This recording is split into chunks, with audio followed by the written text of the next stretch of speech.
Hello. Hi, How are you doing? I'm doing well, and you? I'm fine. What's your name? My name is Ifeoluwa Catherine Aina. Catherine Aina. Yeah. So is the Aina part of your name right from when you were little or what? Oh no, it's my husband's surname, so I got that when I got married. No. Okay. So what's your name before you got married? My maiden name is Ifeoluwa Catherine Kunle Babalola. Ifeoluwa Catherine Kunle Babayola. Yes. Okay, that's good. Can you tell us a little bit about, growing up? How was growing up for you? Well, my parents had three children, and I'm the first of three. Okay. And growing up for me, we had this cozy household. We don't really go out so much. So we're always like going to church, going to school, and then back home. Okay. Yeah, because my mom had a business back home, so we're majorly at home. Okay. Yeah. So what's the occupation of your dad? My dad is a banker, Okay. and my mom is a businesswoman. Oh, okay. Is he still a banker? No, my dad is retired right now, Oh, okay. and my mom is still doing the same business. Oh, okay. That's good. So you have younger ones. You have siblings. Yes, I have two, a boy and a girl, actually. A boy and a girl. Yeah. So how was the dynamics? Like, you being the firstborn. Yeah. In the midst of your other two siblings, how was the dynamics like? Do you guys fight a lot, or was it this kind of great relationship, between siblings? Well, I would say at the beginning, when we were way younger, I used to be closer to my younger brother because, and weirdly, I was supposed to be closer to my younger sister because we were girls, right? So girls would like vibe and all of that. Yeah. But I was closer to my younger brother, and along the way, we just kind of lost the connection. Oh, okay. Yeah. So you're more closer to your sister or right now? I'm closer to my sister. Oh, okay. That's good. So how was school like for you? Are you a studious type, or are you the type of person that loves going to school when you were young? Or you Oh no, I wasn't a child that likes going to school. I didn't like going to school. I just like to, have my own space, be in my friend's house. When I finish from school, I'll just go to my friend's house. I just want to be in a house, Okay. Yeah, get out of the house because, like I said, we're majorly always in the house, So I just wanted to be outside. I was an outside. Okay, that's good. That's good. So while you were in school, were you the type that made a lot of friends, or you are just? I was very specific with my friendship. Okay. I was the kind of girl that had best friend. Or my best friend, my clique kind of person. Oh, okay. Yeah. So do you still remember the person you made friendship with, the very first person you made friendship with when you were in school? In secondary school, maybe junior secondary school, I would say. Oh wow, I can't remember the name. Okay. So that means you guys are no longer friends. No, we're no longer friends. It's senior secondary school. I'm still friends with my best friend. Oh, okay. Yes. Okay. So senior secondary school. Oh yeah, junior secondary school. Why would I forget Margaret? Okay. Yes, junior secondary school. I went to boarding school. I met Margaret, and senior secondary school. I met Tolu and me, and we're still friends up until now. Oh, that's good. So what happened with Margaret? What happened? Why did you guys lose touch? I would say location. Because I left junior secondary school, I changed my school. Okay. So going to senior secondary school, I met Tolu and me, and Margaret, because she was in boarding school, so the connection wasn't really there. In boarding school, you're not allowed phones, you're not allowed like social life, so it just died down from there. Oh, okay, that's good. So were you bullied when you were in school, or experience that you are one of the lucky ones? Let me see. I think when I was in boarding school, I was bullied. Yeah, I was bullied in boarding school. I don't think anybody can escape being bullied in boarding school, especially with those seniors. You are going to wash plate and wash cutlery, and then the funny thing is that they'll give you 20. That time they'll give you like 20 naira and say, "Can you buy me something worth 100 naira?" And you have to bring change. Yeah, just to clarify, when you said 20 naira, Yes. you're from Nigeria, right? Oh yes, I'm Nigerian. Okay, that's good. So can you tell me your experience generally about Nigeria? You grew up in Nigeria, right? Yes, I was born in Lagos, and I really didn't go to anywhere aside from Lagos and Ibadan because my dad's hometown is Ibadan, so he built his house in Ibadan. So we only go there for festive season. When I was in Lagos, my experience in Lagos is there's a slogan in Lagos saying, if you know wise for Lagos, you know feel wise again for your life. So in Lagos, God, in Lagos you get stripped of your phone, your belongings, and you won't even feel it, right? So you have to be smart in Lagos, very smart. Okay, yeah, I've heard a lot about Lagos, right? Because Lagos is a center of excellence, right? Yes. And then it will test you in different numbers of ways, right? Yeah. Do you still remember times where Lagos actually tested you, when you'd be like, nah, I'm in Lagos? Okay, funny story. There was a time I was kidnapped in Lagos. Really? I was kidnapped. So one of those times of the festive season, my mom sent me to go buy hair extensions for myself for Christmas. So I was like so excited. That was like one of the first times I was going to the market myself. So I went to the market hoping to get something.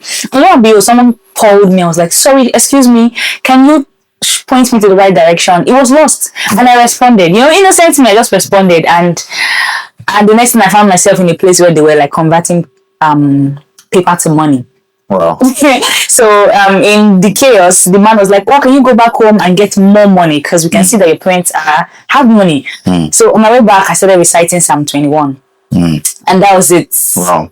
You know, the story must have been very, very difficult for you at that time. Right? It was very scary. It was very scary, but I thank God that I'm a Christian, so thank God you're alive. Right? Yes, thank God. Yeah. Yeah. So your university days, right? You schooled also in Nigeria. You did your bachelor's in Nigeria. Yes, I did my bachelor's in Nigeria, but Ogun State. Ogun State. Yeah. How was your university days like? Did you school in private school or? Yes, I went to Crawford University private school. This is in Ogun State and shares borders with Lagos. Okay. So it's not far away from Lagos. So it's a Christian apostolic school. Okay. Yeah. Okay. How was it? How was the education system? How was the lifestyle there? Was there so much social life? No, it wasn't social at all. You know, it was, I would say, one word to categorize that the life in Crawford was dry. It was really dry. Like we're not allowed air extensions. We're not allowed to go out. We're just caged in, you know. So it was more like a glorified secondary. Like yes, you can say that. Yeah, I know. So what did you study while you were in the university? I studied BSc Economics. BSc Economics. Wow. So you're smart. You're one of the smart ones. Well, it's a private school, so yeah, something like that. So what do you mean? What do you mean? Because I heard that if you go to public school, you're actually being tested well on your smartphones. But in private school, it's just like garbage in, garbage out. Oh, really? Yes. Oh, so you did economics? I did economics, yes. So when did you graduate? I graduated in 2018. Oh, okay. Yeah, 2018. No, 2017. I went to service in 2018. Oh, okay. Yeah. So, let's talk a little bit about your service here. Okay. Right. Well, what's the most challenging thing for you during your service here? Do you have any memory that stuck out from your service here? What stood out for me from my service here would be that we had two camps that were merged together because of the crisis. Boko Haram was bombing, I think, Adamawa at that time, or Nasarawa, I think, either of the two. So I had to be posted to Bauchi because Bauchi was the safest. And the funny thing was, it still got, we could still hear the bombing very close to the next campsite. So we were dismissed early, and I hated the fact that we had to be called for early morning drill. I really at 4 a.m. Why will I be awake? I know, right? It's crazy. Yeah, it must have been very traumatizing for you, especially living, serving in an area where it's kind of prone to banditry and prone to, insurgencies. Yes, the insecurity was crazy. After we were done, I had to travel to Jos, and I was still scared. I took a road trip. So this was my first time taking a road trip from Lagos to Bauchi. It was the scariest moment of my life because we had a layover of an overnight, and we had to sleep on the chair. I couldn't sleep. I stayed all night. Just to be sure I wasn't going to be kidnapped again. Wow. Yeah, and that was the last. That must have been very scary. No, it was crazy. Oh, that's good. That's good. So when did you make the decision to, because here you are in Canada, right? Yeah. So when did you make the decision to leave the shores of the country, Nigeria? I would say 2021, just after COVID hit. My dad just was like, okay, instead of going for masters, instead of going for masters in Nigeria here. Why don't you travel abroad for your masters? And so we just went for a program in Langara, and unfortunately for me, I got denied 3 times. Wow. Yeah, the course was a 4 semester course. I was in my 3rd semester, and I was still getting denials even when I was writing my final exams. Wow. So I gave them so many reasons why I had to tie myself back to the country, because that's one of the reasons why they don't accept you coming to Canada. They always tell you, oh, you don't have soul ties, you don't have ties back to your home country. How sure you're going to leave Canada? So I had to give them 7 different reasons why I'm going back to my country. Wow. Yeah. Can you tell us, do you still remember how the process was like for you, especially during your first denial? Did you do the application yourself, or you made use of an agent, or how was it like? How did you feel when you got the first rejection letter? I used an agent. Okay. My dad had a friend who had a company that does application for people overseas. Okay. I think the woman's son was abroad, and so she has done so many, and then she was just doing it. So my dad was like, oh yeah, I could, can you help me do this? And we paid for the services. And the first rejection was brutal, because I didn't believe that I could be rejected. Even if you have money, you're still being rejected. I'm paying school fees and I'm still being rejected. So it was emotionally draining. But yeah, I saw it through. So after the first rejection, what did you do? After the first rejection, I had to, there's one point in life where you have to be closer to God. That was the point where I was the closest to God. I was like, what? So I go. Yeah. Oh, I go. No one is as closer to God as someone who's looking for me. I'm telling you, I was closest. I was always praying, always fasting, and honestly, my faith was strongest at that time. Like, I had to go. Okay, so you applied again through the same person? Yes, I applied to the same person. We gave them another reason why I would come back, or go back rather to Nigeria, and Okay. they gave us. We got the rejection again. Like, we're not sure you're gonna go back, so I had to give them 7 good reasons why. Or was it stated in the letter of explanation? Was it letter of explanation? Yeah. I think, after you get rejected, there's a letter they give, right? Yeah. So was it stated reasons why you were denied, and were you asked to provide Yes, document for that? I think I remember one of the craziest reasons. I don't think some of these immigration officers actually read. They just deny you and see if you're going to actually come back to apply. One of the reasons was, I don't know how to speak English. Wow. I was like, how do I study in Nigeria? I said, English speaking country for 4 years, and you're saying I don't know how to speak English. So I had to reply, I studied in Nigeria for 4 years. This is my documentation. I can speak English. So English wasn't a problem. I think I had to write my IELTS exam again to prove to them that I could actually speak English. Oh, really? So you wrote IELTS twice? Yes, I wrote IELTS twice. Wow.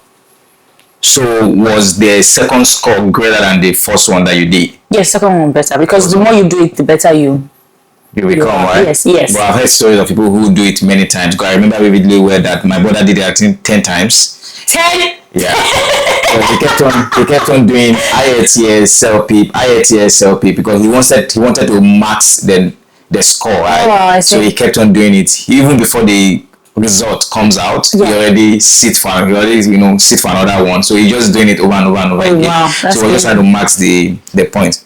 But that's good. So how was tell me about how you felt. Where were you? What were you doing?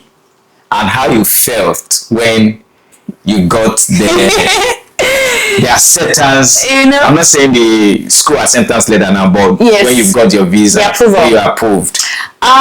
You see, that's one thing I can never forget. That's a moment you can never forget. Where were you first? Okay, I said I get to my best friend's place, right? Yeah. I was in my best friend's place. I was at a house. Actually, we packed our load and we're going to relocate to Ibadan. Okay. We're going to relocate to Ibadan, get everything together, live together. And I got the call from the agent, and she was like, "Oh, have you seen the reply?" I was like, "No, I haven't seen anything." So she said she was trying to get in touch with my parents, and she couldn't get them, and she just sent me the mail. I saw the approval, and I broke into tears. The funny thing, I was right in the sitting room. We were about to leave for Ibadan, and my best friend's mom was like, "Ife, you got the application, you got the approval," and she started crying. Wow. She was crying. I couldn't believe it because it was such an emotional moment for all of us. Everybody in the house was crying, and She couldn't believe it that, oh, at last, at long last, all your sleepless nights is worth it. Yeah, I know those moments can be very, very crazy, Yeah. and can be very, very, worth, reliving again, right? Because the joy that you feel when you get, approval, and like you're leaving the country, you're going abroad, you're going to study, like the feeling is next to none. Yes, right? yes. So that's crazy. That's crazy. So when you got your approval, what was the first thing you did? What was the first thing I did aside from call my parents? Okay. Yeah, so when I got my approval and all the crying was died down, I called my parents, the screaming and the shouting. It was so, like, I couldn't wait. I couldn't wait to just leave the shores of, I really miss my best friend, but I couldn't wait to leave the shores of Nigeria. Okay. Yeah. That's good. So fast forward to, okay, now you have your approval, and now you're preparing to come to Canada. What were the things that you were doing preparation wise, right? Okay. I remember, for me, when I got my approval to come here, Yep. I had to go to the market. I was searching for winter clothing. I was searching for winter boots. My movement changed. When I walk, I was walking like, someone who is in like in California, or someone who is in a very cold region. My walking were different. Like the way I walk was different. Right? Yeah. So tell me about your preparation. At your preparation stage, what were the things that you were doing? What were the preparation like for you? I think aside from going to the market and getting winter stuffs, Yeah. I was so keen on skill wise. I wanted to get a skill, so I went and sharpened my knowledge about hairstyling. Okay. I wanted to take a course on nail technicians, but I couldn't do that because of time. But I just sharpened my knowledge on hairstyling and getting what's it called? Escape my mind. Getting a place here. So getting an apartment here was the next thing, because it was so close for me. My dad was like, you know what, just go. Like, just go. Yeah. So I was like, you know what, let me just go. So I landed in Toronto. I stayed with his friend for like some weeks, and I came to. Yeah, before you get there, because Yeah. we need to talk about your journey. I've heard about your journey before, about your experience, right, at the airport. What was it like for you? For me, I had it very, very easy, because when I came here, I got to initially the flight was so scary, because that was my first time, entering the plane and crossing the Atlantic Ocean. So I always say I buy almost 1,000 times before I got to Canada, right? But that's not the story here today. Tell me about your own experience. How was it for you? Your flight when you got here? We landed at Toronto, right? Yeah. What was it for you at the border service? And what was the first thing that came to your mind immediately the first time you landed here in Canada? So when I came here, I think that was 24-hour. It was 24-hour. Sometimes more than that. Oh my That's on God. my flight. Yeah, so I had a layover, I think, in Ethiopia? Is it Ethiopia or London? No. Which flight did you use? I can't even remember right now. I can't remember. Because when I was coming, I think I used Ethiopia airline. No, I don't think it's Ethiopia Airlines. I used British something. British Airways? Yeah, I think it's British Airways I use. Okay. So I think London, I'm not sure. Yeah, I think if you use British Airways, you may likely, have a layover. Oh, I see. So I had a layover, I think in London. There I had my first, when you have your first, what do you call it, lunch on your own. After the flight was really hectic. Coming in, I remember when I got to the airport in the night, coming to Canada, I had an overweight bag. It was so much stress for me. I had to try to get bribe and give some people some money. Oh, can I help you carry this? And then you have to give them money. By the time you get there, another person asking you for money again. Even to weigh the bags, I was being told I had to pay an extra, pay extra bribe. I was like, you know what? Let me just take these things back home. I carried a lot of stuff for hair, a lot of stuff because I'm coming here to make money. Yeah. Right? After the layover, I got here. When I got here, the funny thing? My luggage landed in Canada before me. Yeah. So I moved in, I left So this is, I told you I left from Nigeria to Toronto, and then from Toronto to Vancouver. Yeah. So from Nigeria to Toronto, after the layover, it wasn't that bad. I got to the border, and then I was asked to present. Say, okay, why are you here on your last semester? Why are you here on your last semester? You told me you have 4 years, right? How is that extension? When are you getting more extension? How did 4 years turn to how did 4 semesters turn to 6 semesters? I think the lady was just so like surprised about how I was doing it and how I used to pay school fees. How continue to pay for the school fees that we have to keep repeating borrowing courses that does not belong to business administration. And she asked me one question. She was like, okay, let me see your account. Let me see the amount that you're going to pay for the next. I said, I'm not sponsoring myself. She said, okay, tell your father to send to your account. I'm like, what? You have to send me back again. She said, tell your dad to send your sponsor. Tell him to send the screenshot of his account. I said, can you midnight? She says, I was so stressed out, And my uncle was waiting for me. He was like, this is not normal. Like almost 2 hours. What's she still standing there? People on the line were just murmuring, It was so awkward. But I think she went in and then she came back. So now the testimony is she gave me study permit and student permit, like work permit and she gave me the two. And usually you only give one. That one, yeah. I was so shocked. And funny thing, I didn't use it at all because the fear. Yeah, exactly. The fear didn't let me work extra hours. Yeah, that's crazy. So after then, you left the airport. Yes, and I went to Toronto. Oh, you went to Toronto. How long did you spend? Did you stay in Toronto? I don't think I stayed up to a month. Okay. So I left in November. I left Nigeria in November, and by November 28th, I think I was already in Vancouver. Wow. Yes. Wow. So now you're in Vancouver. Now you're in Canada. Right?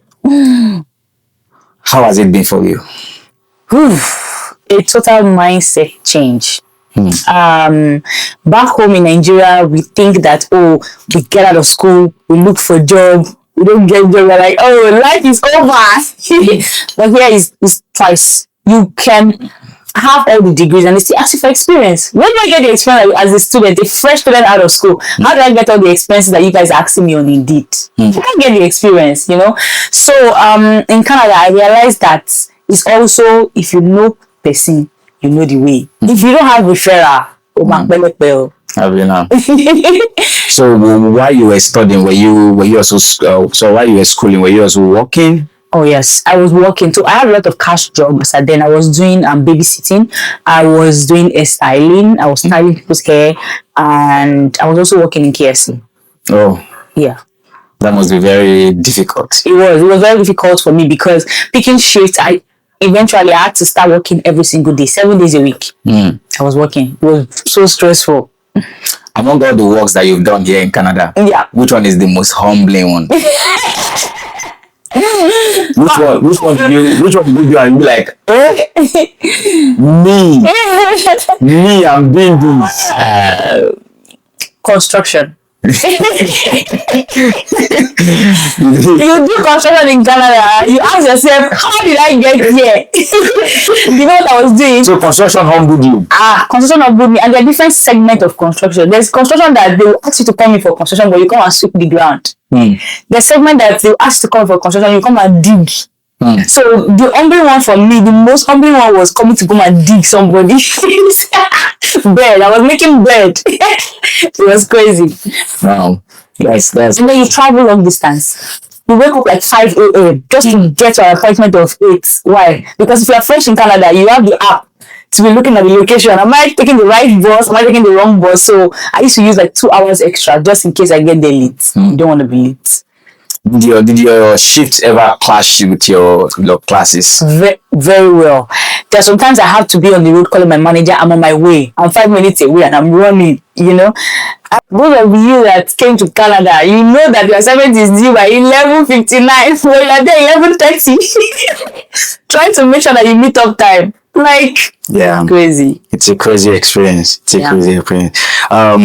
So up to your stay so far so good in Canada. Yeah. Right? What has been the most challenging thing for you? I know your study was so challenging, managing your time together with, managing your school time together with your work time. I know it can be very challenging. I know language barrier can be very challenging. Yes. Associating with different culture can be very challenging. Meeting people can be very challenging. What are those challenging moments, or what are those things that actually stood out for you in terms of the challenges that you faced? I think the high standard of living. High standard of living especially in Vancouver here. You get to a job, you work your minimum pay grade, and then at the end of the month you can't even buy everything for yourself. True. Back home everybody's calling you for money. You're like, oh, I need to like get some essential things for the house. You pay rent, you pay bill, pay for your phone, pay for light, pay for water. If you are living in US, if you know, you pay for all those things, and then boom, it vanishes. So the lifestyle is too expensive. It's like I'm working and I'm just getting it out, garbage in, garbage out in your account. It's crazy. Yeah, I know it can be very, very crazy. So that's one. Yes. Do you have another one that actually stood out to you? Faced. I think career wise, because most of the time people from back home come here and they still struggle in terms of like, you have a BSc or you have a master's back home. Coming here, you have to start from the beginning again. You don't carry over the courses. Why?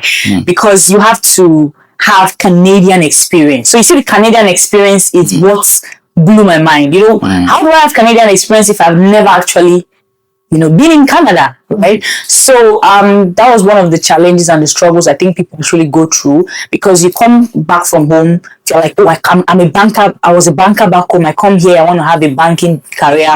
No. You can't have a banking career. You're probably going to do construction first, have the Canadian experience, and then work your way up the ladder. Yeah, that's so true. Right, there are a lot of challenges that coming to or going to a new place can actually bring to you. Right. My question would not be that if you are to go back, like let's say 5 years. If you have to go back 5 years again, or let's go back to the memory lane, or let's look at it from hindsight. Yeah. Will you still make this decision of coming to Canada? Coming to Canada? In hindsight? Yes, I would say come to Canada. Yes, definitely. Because Canada exposes you to stand on your own. Okay. As an individual, you need to be able to network on your own, do life on your own. The culture here is just do your own thing.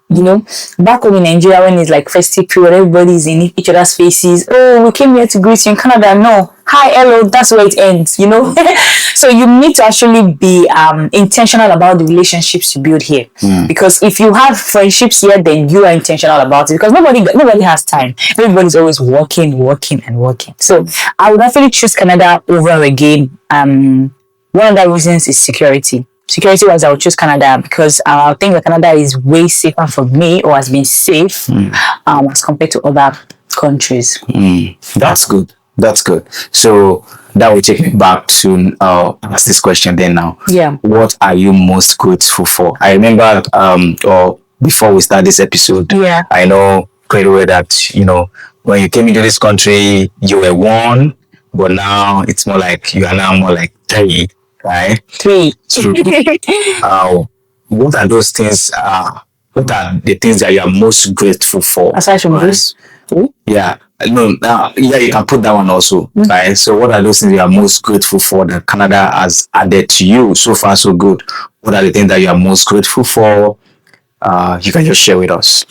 Aside from developing you as an individual, I think I'm most grateful for my family, like my husband and my baby girl. I'm grateful that, I have the privilege to also be a mother. I have a privilege of being a wife. I have a privilege from being a young girl to be someone that's responsible. I can't believe it, right? But I'm grateful to God for the people around me. My friends here. Like I said, the intentional friends that I have. I'm grateful to God for the stability that I have, the peace of mind. Peace of mind is way expensive. Yeah. I'm grateful to God for I say finances, like financially. There's a level you get to, like financially you have to be okay.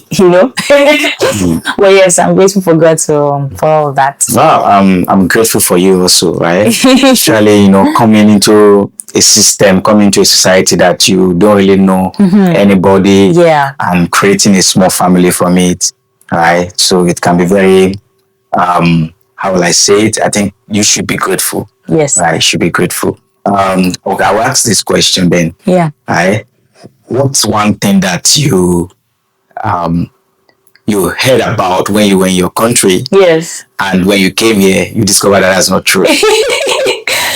Yes. So I think one thing that goes back home is that, Canada, when you come here, it's like as if you're plucking money from the tree. Yeah, well, It's just you're plucking money from the tree. You walk on the street of gold. It's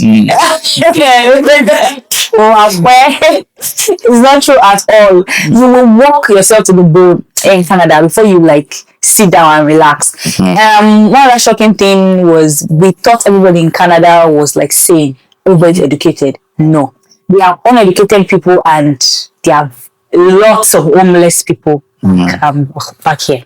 Wow. Yes. Wow. Yeah, that's true. I totally agree with you. I think I share the same experience also. Yeah. So what's going on now for Ifeoluwa Catherine Kunle Babalola? Are you still pursuing your career? Are you doing business? What exactly are you doing now? Or are you working on a project that, you want us to support you on, or you just want to bring out, right? So what's going on for you now? Right now, what's going on for me? I'm a new mom. Oh, So raising again. raising my baby girl is priority for me. Okay. And very soon I'll be launching my business, and hopefully I'd like you guys to subscribe to that, and also subscribe to this channel while we're at that, right? Subscribe to this channel. You get key information, you get interesting, relatable facts about you and I. So All right. That's good. That's good. Any final thoughts?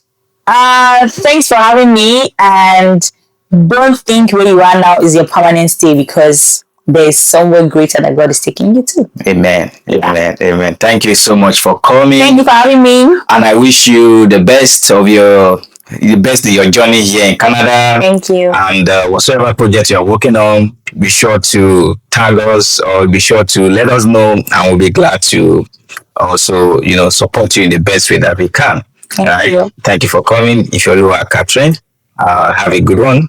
Bye for now. Bye. Bye.